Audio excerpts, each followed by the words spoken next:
Good morning, students. So, now we are starting with the third chapter of chemistry, which is metals and non-metals. तो जितने भी elements हमारे पास हैं, जितने भी एलिमेंट्स अब तक डिस्कवर किए गए हैं, अराउंड 118 एलिमेंट्स जो हैं वो अब तक क्या हो चुके हैं, डिस्कवर हो चुके हैं. तो ये 118 एलिमेंट्स को हम डिफरेंट कैटेगरीज में डिवाइड करते हैं उनकी फिजिकल और केमिकल प्रॉपर्टीज के बेसिस पे. ठीक है, तो हम इन 118 एलिमेंट्स को 3 कैटेगरी में डिवाइड करते हैं. किस किस में? मेटल्स में, नॉन मेटल्स में और मेटलॉइड्स में. ये 3 कैटेगरीज में हम इनको डिवाइड करते हैं. In this chapter we will particularly be discussing in details about the properties of metals and non-metals and a basic definition of the metalloids. तो सबसे पहले हम मेटल्स पढ़ते हैं कि मेटल्स क्या होते हैं. मेटल्स होते हैं जो elements, those elements which form positive ion. अगर कोई एलिमेंट पॉजिटिव आयन बना रहा है तो वो पॉजिटिव आयन कब बनाता है? जब उसके अंदर से कोई इलेक्ट्रॉन लूज होता है. तो अगर कोई एलिमेंट इलेक्ट्रॉन लूज करके पॉजिटिव आयन बना रहा है उसको हम क्या कहते हैं? मेटल कहते हैं. तो आप मेटल्स बता सकते हो, जैसे पोटेशियम, सोडियम, मैग्नीशियम, ये सब क्या है? ये सब मेटल्स हैं. इसके अलावा मेटल्स की और क्या क्या प्रॉपर्टीज होती हैं? अगर हम इनकी फिजिकल प्रॉपर्टीज देखें, मतलब वो दिखने में कैसे होते हैं, तो मेटल्स जो होते हैं वो हार्ड होते हैं, लस्ट्रस होते हैं, चमकदार होते हैं, और मेलिएबल होते हैं. मतलब इनको हम थिन शीट्स में कर सकते हैं कन्वर्ट. डक्टाइल होते हैं, इनको हम वायर्स में बना सकते हैं. ये सोनोरस होते हैं. अगर हम इनको हैमर से इनकी पिटाई करते हैं तो इनके अंदर से क्या आती है? एक रिंगिंग साउंड आती है, तो उसको सोनोरिटी कहा जाता है. तो ये सारी जो प्रॉपर्टी हैं, good conductors of heat and electricity होना, ये सब हमें किस में मिलता है? मेटल्स में मिलता है.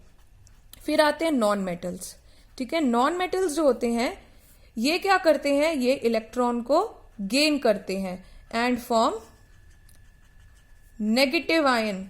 ये इलेक्ट्रॉन को गेन करके क्या करते हैं? नेगेटिव आयन बना देते हैं. और इसका आप एग्जाम्पल आप क्या क्या बता सकते हो? क्लोराइड आयन हो गया, ठीक है, आयोडीन हो गया, ऑक्सीजन हो गया, ऑक्साइड आयन बनाता है. देन सल्फाइड हो गया, सल्फर. तो ये सब क्या है? ये सब नॉन मेटल्स हैं. अब नॉन मेटल्स जो होते हैं, अब ये तो नेगेटिव आयन तो बनाते ही हैं, इसके अलावा जैसे मेटल से अपोजिट होते हैं ये. ना ही ये हार्ड होते, सॉफ्ट होते हैं, ना ही इनके अंदर कोई लस्टर होता, ना ही ये मेलिएबल होते, ना ही डक्टाइल होते, ना ही सोनोरस होते. इवन इनकी एक प्रॉपर्टी होती है कि ये ब्रिटल होते हैं. ब्रिटलनेस का मतलब क्या होता है कि अगर हम नॉन मेटल्स के ऊपर हैमरिंग करते हैं तो क्या होता है? तो ये शीट्स, वायर या साउंड प्रोड्यूस करने की बजाय ये पीसेस में कन्वर्ट हो जाते हैं, इनका चूरा चूरा हो जाता है. तो इसलिए नॉन मेटल्स जो होते हैं वो क्या होते हैं? ब्रिटल होते हैं. अब थर्ड टाइप है मेटलॉइड्स. मेटलॉइड्स जो होते हैं ये क्या करते हैं? ये कुछ प्रॉपर्टीज मेटल्स की शो करते हैं और कुछ प्रॉपर्टीज ये नॉन मेटल्स की शो करते हैं. सो इनको हम मेटलॉइड्स कहते हैं. अब मेटलॉइड्स के एग्जाम्पल क्या क्या है? बोरोन हो गया, बोरोन है, सिलिकॉन है, देन पोलोनियम है, आर्सेनिक है, जर्मेनियम है. These all are the examples of metalloids. So these are those these are those elements which shows properties of both metals and non-metals. So in this chapter we have to discuss about the physical and chemical properties of both metals and non-metals. So first we will discuss about the physical properties of metals. अब इसमें सबसे पहली property क्या है? सबसे पहली property है metallic lustre. Metallic lustre का मतलब क्या है कि जो मेटल्स होते हैं उनका जो सरफेस होता है, अगर हम उसको प्योर स्टेट में देखें, बिल्कुल प्योर स्टेट में है वो किसी के साथ कंबाइन नहीं किए हुए, ना उन्होंने कोई ऑक्साइड या कार्बोनेट सल्फेट कुछ नहीं बना रखा, बिल्कुल प्योर फॉर्म में अगर हमारे पास मेटल है तो उसका जो सरफेस होता है इन प्योर स्टेट, कैसे होते हैं ये metal, they in pure state they have shining surface, इनका जो सरफेस होता है वो कैसा होता है, शाइनिंग होता है। तो in pure state they have shining surface, तो इसीलिए मेटल्स जो होते हैं वो लस्ट्रस होते हैं। ठीक है, फिर है हार्डनेस। मेटल जो होते हैं वो जनरली हार्ड होते हैं, ठीक है, लेकिन इसमें भी कुछ एक्सेप्शन होती है। एक्सेप्शन किसकी है, लिथियम, यहां पे ये एक्सेप्शन है। एक्सेप्शन किस में आती है, लिथियम में, सोडियम में एंड पोटेशियम। ये तीनों मेटल इतने सॉफ्ट होते हैं that they can be easily cut with knife, हम इनको इजीली नाइफ से कट कर सकते हैं, ये इतने सॉफ्ट होते हैं ये मेटल्स। फिर नेक्स्ट प्रॉपर्टी आ जाती है, नेक्स्ट प्रॉपर्टी है, नेक्स्ट इज मैलिएबिलिटी। मैलिएबिलिटी का मतलब क्या होता है, मैलिएबिलिटी का मतलब होता है कि अगर हम मेटल्स को थिन शीट्स में कन्वर्ट कर दें, ठीक है, so metals, some metals can be beaten into thin sheets. Metals को अगर हम थिन शीट्स में बीट कर दें, so that property of metal, उसको हम मैलिएबिलिटी कहते हैं। और इसमें सबसे अच्छी तरीके से, सबसे बढ़िया तरीके से जो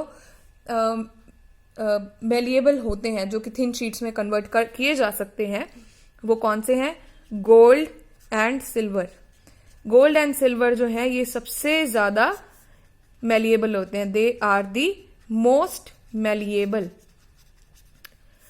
देन डक्टाइल, डक्टिलिटी प्रॉपर्टी आ जाती है। डक्टिलिटी में क्या होता है, जब हम मेटल्स को किस में कन्वर्ट कर सके, थिन वायर्स में, जब हम मेटल्स को थिन वायर्स में कन्वर्ट कर सके, that property is called as the ductility. अब इसमें मोस्ट डक्टाइल मेटल में आता है, मोस्ट डक्टाइल मेटल जो होता है वो होता है गोल्ड, ठीक है। गोल्ड जो होता है उसको हम 1 ग्राम गोल्ड से, सिर्फ 1 ग्राम गोल्ड से हम 2 किलोमीटर लंबी वायर तक बना सकते हैं, इतना डक्टाइल होता है गोल्ड।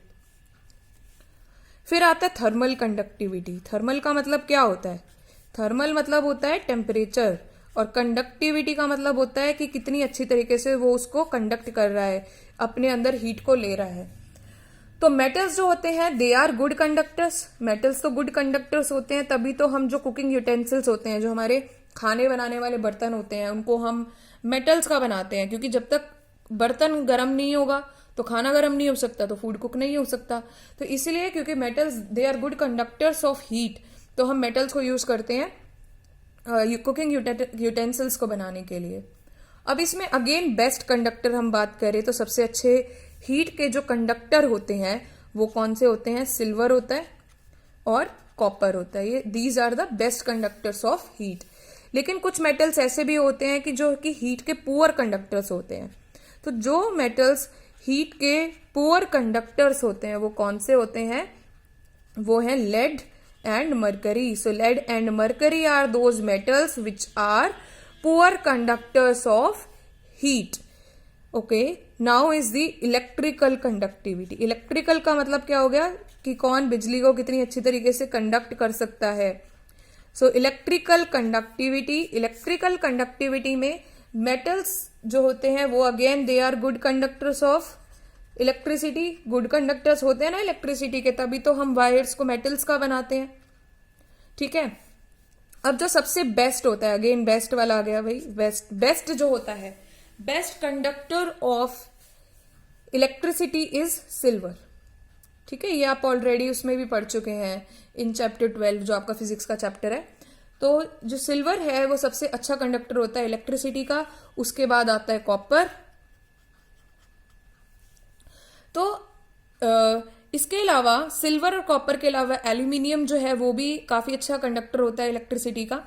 तो ज्यादातर जो वायर्स होती हैं उसको हम किसका बना लेते हैं, एल्यूमिनियम का, क्योंकि जो एल्यूमिनियम है वो सस्ता पड़ता है। तो जो नॉर्मली हमें बाहर पोल्स पे वायर्स देखने को मिलती हैं वो एल्यूमिनियम की होती है, क्योंकि वो एक सस्ता मेटल पड़ जाता है और गुड कंडक्टर भी है। लेकिन स्टिल सबसे बेस्ट कंडक्टर कौन सा होता है? Silver is the best conductor of electricity, लेकिन सिल्वर जो है वो काफी कॉस्टली पड़ जाता है।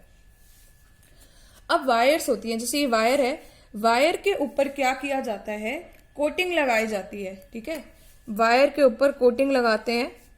वायर थी, ये ब्लू कलर की मैंने वायर बना ली, सीधी वायर नहीं होती, उसके ऊपर एक प्लास्टिक, एक रबड़ जैसी कवरिंग लगाई जाती है, जिसको क्या कहा जाता है? पीवीसी कहा जाता है, polyvinyl chloride.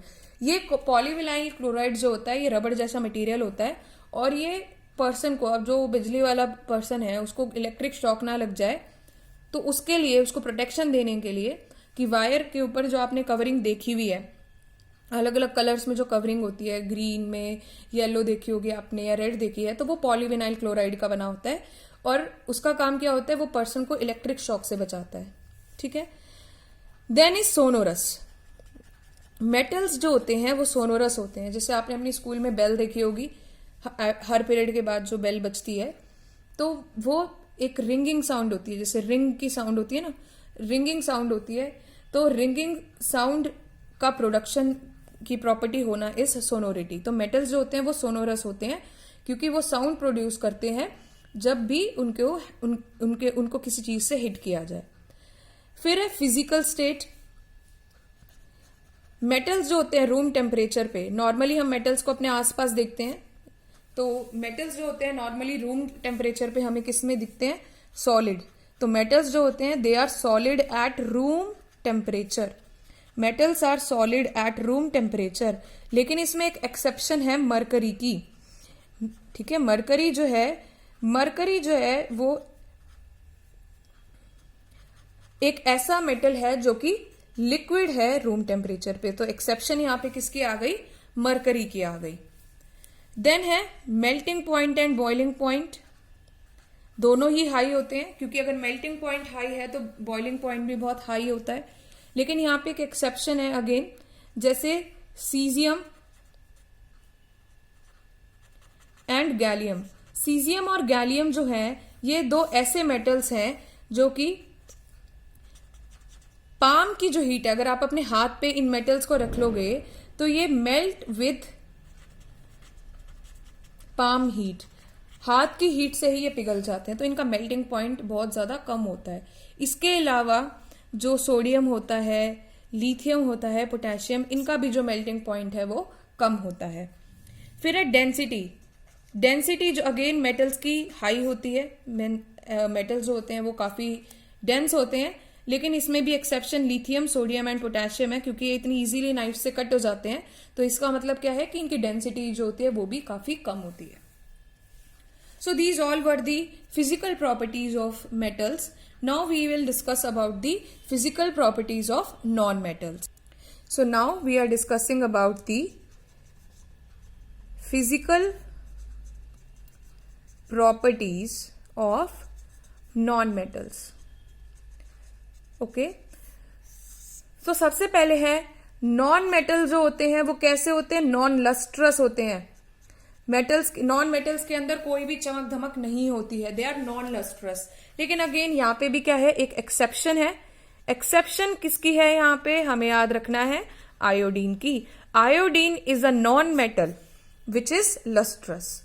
Okay, now second, metals जो होते हैं वो हमने देखा कि मेटल्स जो होते हैं वो रूम टेम्परेचर पे ज्यादातर सॉलिड मिलते हैं, लेकिन जो नॉन मेटल्स होते हैं, नॉन मेटल्स जो होते हैं वो हमें ज्यादातर कौन सी स्टेट में मिलते हैं? सॉलिड में मिलते हैं या हमें गैसियस स्टेट में मिलते हैं। एक एक्सेप्शन है, एक ही लिक्विड नॉन मेटल हमें मिलता है, दैट इज ब्रोमीन। तो आपको याद रखना है कि एक मेटल जो कि लिक्विड है वो कौन है? मरकरी। और एक नॉन मेटल जो कि लिक्विड है वो कौन सा है? ब्रोमीन है। तीसरी प्रॉपर्टी है ब्रिटल, ब्रिटलनेस। हमने ये भी अभी पढ़ा था कि जो नॉन मेटल्स होते हैं, ठीक है, नॉन मेटल्स जो होते हैं वो ना ही मेलिएबल होते ना ही डक्टाइल होते, बल्कि अगर उनको फोर्स दिया जाए, उनकी पिटाई की जाए तो क्या होगा? वो पीसेस में कन्वर्ट हो जाते हैं, चूरा हो जाता है उनको अगर हम स्ट्रेच करें या उनको हैमर करें, उनको हैमर से पीटे हम, तो क्या होगा? वो चूरा चूरा हो जाएगा उनका, तो this property is called as the brittleness. अब नॉन मेटल्स जो होते हैं वो सॉफ्ट होते हैं, ठीक है, नॉन मेटल जो होते हैं वो सॉफ्ट होते हैं, लेकिन यहाँ पे एक्सेप्शन है। एक्सेप्शन किसका है? डायमंड का। डायमंड एक एलोट्रॉप है, डायमंड एक एलोट्रॉप है कार्बन का। एलोट्रॉप का मतलब है ये एक कार्बन का फॉर्म है। कार्बन के जो एटम्स हैं अगर हम उनको अलग अलग तरीके से अरेंज कर दें तो वो बिल्कुल डिफरेंट अरेंजमेंट की वजह से, ठीक है, डिफरेंट अरेंजमेंट की वजह से वो बिल्कुल अलग दिखने लग जाते हैं। उनकी जो फिजिकल प्रॉपर्टीज है वो बिल्कुल चेंज हो जाती है। जैसे कि मान लो ये कार्बन एटम्स हैं, यही 4 बच्चे हैं, मान लो ये 4 बच्चे और इनको कार्बन एटम आप समझो। अगर आप उसको इस तरीके से अरेंज कर दोगे तो ये बिल्कुल अलग दिख रहे हैं। यही 4 बच्चों को अगर तुम ऐसे अरेंज कर दो, हैं तो यही 4 बच्चे, लेकिन फर्क क्या है? इनकी शेप का, ठीक है, इनकी। तो इसी तरीके से ये भी, तो अगर ये कार्बन एटम्स है तो ये भी एक कार्बन का एलोट्रॉप हो गया, ये भी एक कार्बन का एलोट्रॉप हो गया। मतलब है वही चीज बट अरेंजमेंट डिफरेंट है, जिसकी वजह से उनकी फिजिकल प्रॉपर्टीज जो है वो डिफरेंट हो जाती हैं। तो डायमंड जो कि एक एलोट्रॉप है कार्बन का, ये क्या है? इट इज हार्डेस्ट नोन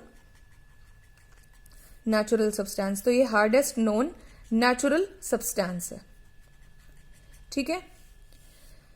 इसके अलावा नॉन मेटल्स जो होते हैं पुअर कंडक्टर ऑफ इलेक्ट्रिसिटी होते हैं, poor conductors of electricity and also heat. Poor conductor of electricity and heat दोनों के ही पुअर कंडक्टर्स होते हैं, लेकिन यहां पे अगेन एक एक्सेप्शन है। एक्सेप्शन है किसकी? ग्रेफाइट की। Graphite again is an allotrope of carbon. Graphite जो कि एक एलोट्रॉप है कार्बन का, it is good conductor of electricity. It is a good conductor of electricity. तो ग्रेफाइट तो इतना अच्छा कंडक्टर है इलेक्ट्रिसिटी का कि इसको एज ए रॉड्स भी यूज किया जाता है। जो एनोड और कैथोड रॉड होती है उसको बनाने के लिए ग्रेफाइट का भी यूज किया जाता है। और इनका जो मेल्टिंग पॉइंट और बॉइलिंग पॉइंट होता है ये क्या होता है? लो होता है, लेकिन इसमें अगेन एक्सेप्शन आ जाएगा किसका? ग्रेफाइट का और डायमंड का, क्योंकि ये दोनों ही हार्ड मटेरियल होते हैं। So this was all about the physical properties of metals and non metals. तो अब आपको क्या आ सकता है इसमें? आपको मेटल्स और नॉन मेटल्स के लिए, मेटल्स और नॉन मेटल्स का डिफरेंस आ सकता है on the basis of physical properties. अब आप, क्योंकि आगे फर्दर चैप्टर में आप केमिकल प्रॉपर्टीज भी पढ़ोगे मेटल्स एंड नॉन मेटल्स की, तो डिफरेंस में आपको ध्यान रखना है कि आपको फिजिकल प्रॉपर्टीज के बेसिस पे डिफरेंस पूछा है या आपको केमिकल प्रॉपर्टीज के बीच में डिफरेंस पूछा है। तो अभी ये जो हमने सारी प्रॉपर्टीज पढ़ी ये सब हमारी फिजिकल प्रॉपर्टीज थी मेटल्स एंड नॉन मेटल्स की। तो अगर हम इसको डिफरेंशिएट करें फिजिकल प्रॉपर्टीज के बेस पे, यहाँ पे हम कौन सा बेसिस पे कर रहे हैं? Physical properties. तो इस बेस पे करें तो जो मेटल्स होते हैं वो मेलिएबल होते हैं और डक्टाइल होते हैं, लेकिन नॉन मेटल्स कैसे होते हैं? ब्रिटल होते हैं। दे आर ब्रिटल, ना ही मेलिएबल होते ना ही डक्टाइल होते। ये गुड कंडक्टर्स होते हैं हीट एंड इलेक्ट्रिसिटी के, ये पुअर कंडक्टर्स होते हैं हीट एंड इलेक्ट्रिसिटी के। मेटल्स होते हैं लस्ट्रस, नॉन मेटल्स लस्ट्रस नहीं होते। मेटल्स होते हैं सोनोरस, नॉन मेटल सोनोरस नहीं होते। सॉलिड होते हैं रूम टेम्परेचर पे, ये क्या हो सकते हैं? सॉलिड हो सकते हैं या गैस होते हैं। डेंसिटी कैसी होती है इनकी? हाई होती है, इनकी डेंसिटी लो होती है। मेटल्स का हाई मेल्टिंग पॉइंट और बॉइलिंग पॉइंट होता है, नॉन मेटल्स का कैसा होता है? लो होता है। So these are the differences on the basis of physical properties of metals and non-metals. So I hope this topic is clear to you, and in the next video we will start with the chemical properties of metals. Thank you.